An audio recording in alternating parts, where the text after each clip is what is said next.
Okay. What we're going to do now, are there any questions, anything that we need to, that got stirred up while we were at break? All right. There was a question that came during break, and I want to cover it real briefly, because what we're talking about here in the process of normal human development, okay, that certain things happen to us. Those are those white elephants that I was talking about. What we start looking at when we're looking at the fundamental motives is, largely what is the result of those white elephants, or those invisible elephants, excuse me. So what we're looking at, and we'll use an example of somebody who's been seriously traumatized, abused, okay? And they don't develop normal attachment relationships, or they develop something that's abnormal. So the question then is, okay, is it just a delay in that occurring, or is it that they develop something aberrant? And the answer is yes. It's actually both of those things, okay? Or it can be both of those things. It can be that the normal will still develop, but it may happen much slower, okay? And that may be what we're going to have to figure out. How do we facilitate with somebody? Is how do we facilitate the growth of that normal, healthy stuff, okay? That it's got started, but it's just a weak little plant. We're going to put some fertilizer on it and water it and take real good care of it. The other side of that is that we may have somebody who's tried to get this need, this affection, attachment, social relationship need met, but they're now doing really bizarre things in order to get it, okay?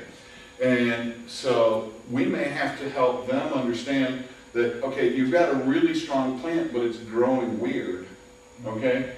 And it's causing you and other people problems. So now what we're going to try and do is get that plant to be pruned and trimmed and shaped so that it's now growing over here towards more of what is normal, okay? Does that make sense? Okay. I'm going to use a very real personal example to help make that work for you. As a kid, I'm in school, and I went to a Catholic schools all my life, and there was a whole lot of rules and regulations and restrictions and requirements, and I'm not that kind of kid, never have been. Okay, creative, high energy, got the ADD thing going on, all of it, okay? But I'm not a jock, okay? So I'm not I'm not finding popularity that way. I'm not the coolest, richest, most handsome kid, so I'm not getting my attention that way. You understand? It's like you start subtracting things, and it's like, okay, what am I good at? What is it that I'm going to be able to do to get attention, to get people to like me? Well, the truth of the matter is that I can be very funny. And I figured out that being the class clown got the teacher mad at you, but it got you the approval of your peers. Does that make sense? So here I am, goofing all the time, and my peers are liking it because the teacher's attention is directed towards me, and she's all upset with me, and she's dragging me to the principal's office, and all that other kind of stuff, and they're getting away with murder. So it didn't matter what the punishment that she could officially deliver was, because it wasn't important to me. What mattered to me was I was getting the esteem, the affection, the attention of but the weird part about it was that I started enjoying the attention of being in the principal's office. So it was like the secondary little reinforcer thing that was going on. And then after a while they were, because I'm spending so much time in the principal's office, and I'm the only person down there, and they needed something, the milk money run to room 22 or whatever it was. And they look around and there was nobody to do it, and they go, Mike, come here.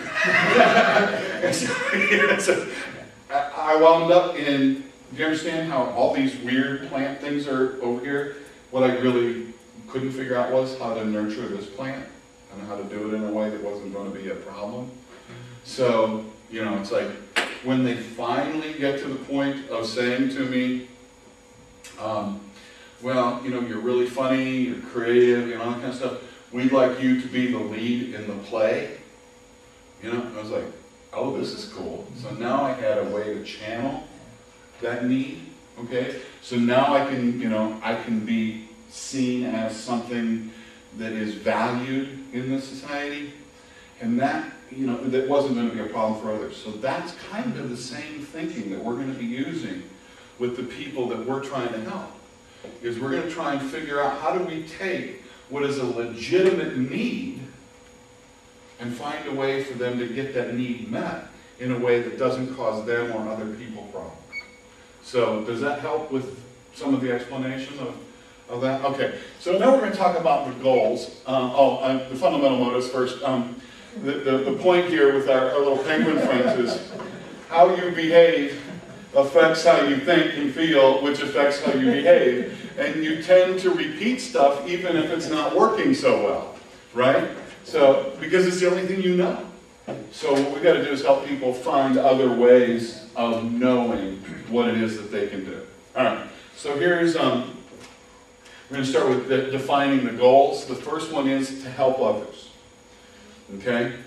So and there are longer, very distinct definitions of this that we'll pass out to you in a little while that help you, but I mean, they're pretty self-evident, to be honest with you. You don't try and read too much into them or analyze it too much, because they're not meant to be obtuse or convoluted in that. Food, yeah, I mean, it's pretty straightforward. That would be a real high motivator for me. Vengeance, making things right, okay? So, you know, when somebody attacks somebody, making sure that that person pays for it, okay? A whole lot of protection can fall under that kind of a model.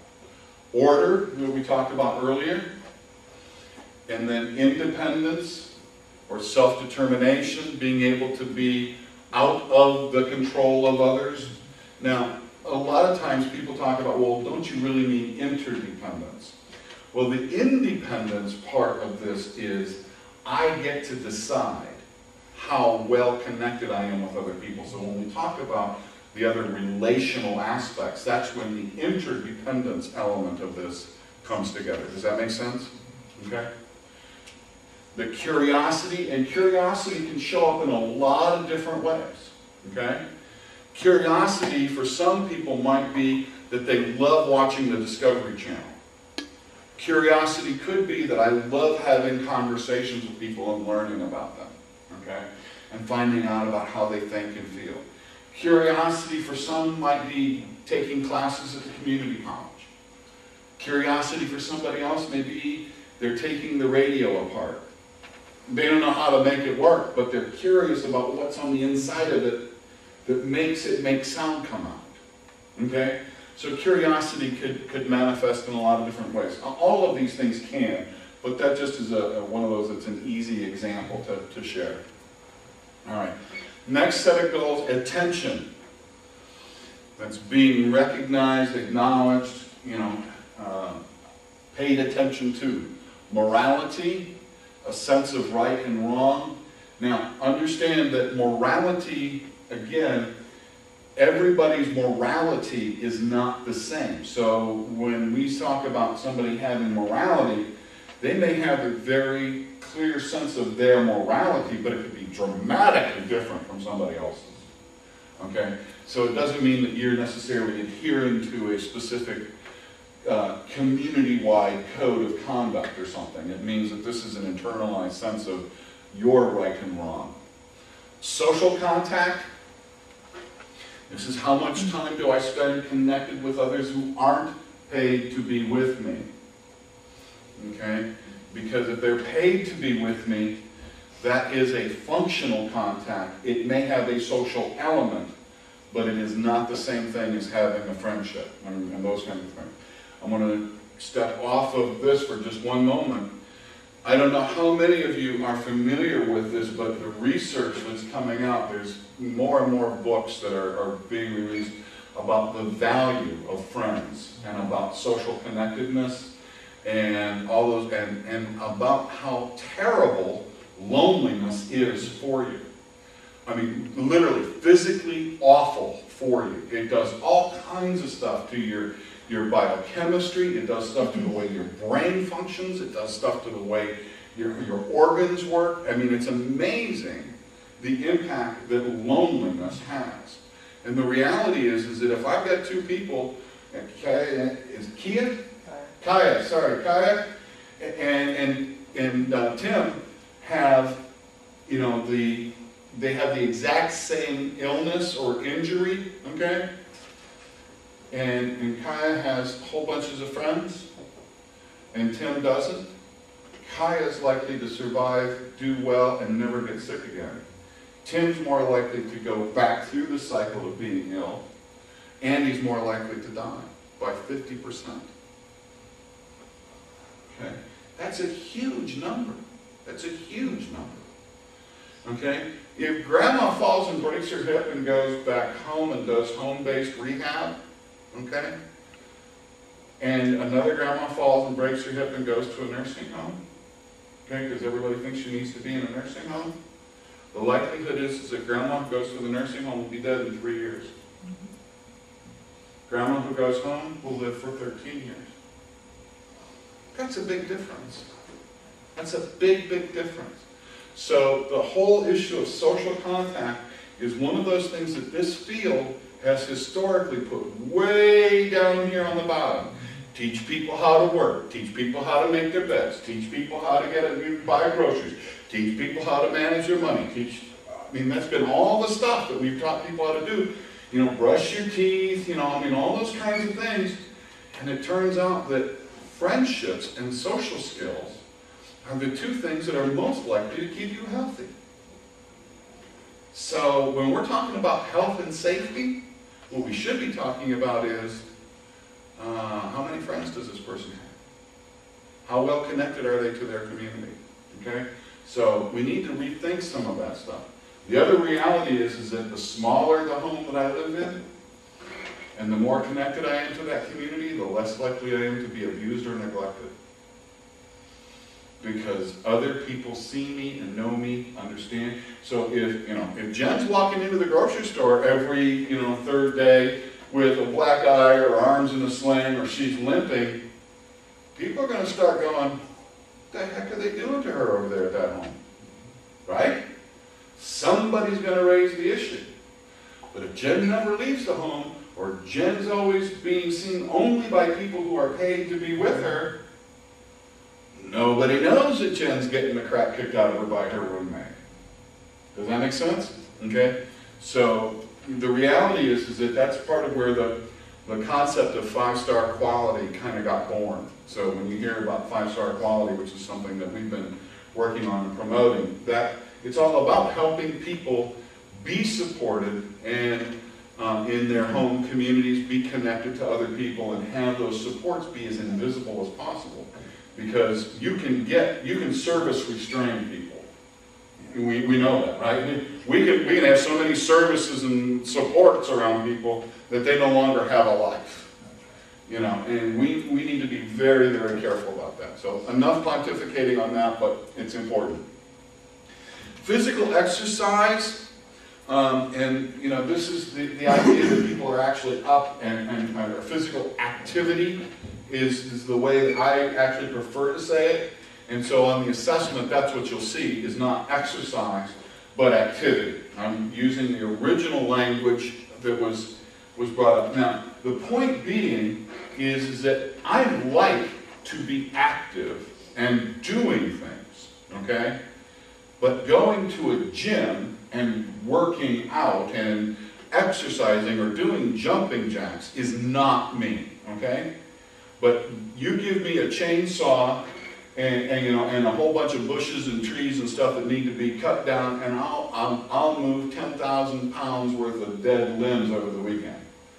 And I'll be sore as heck on Monday, but I got a lot of physical activity, but I don't think of it as exercise. Does that make sense? I love to play volleyball. I'm not necessarily very good at it, but I really enjoy it. Mostly because I enjoy watching pretty girls and play volleyball.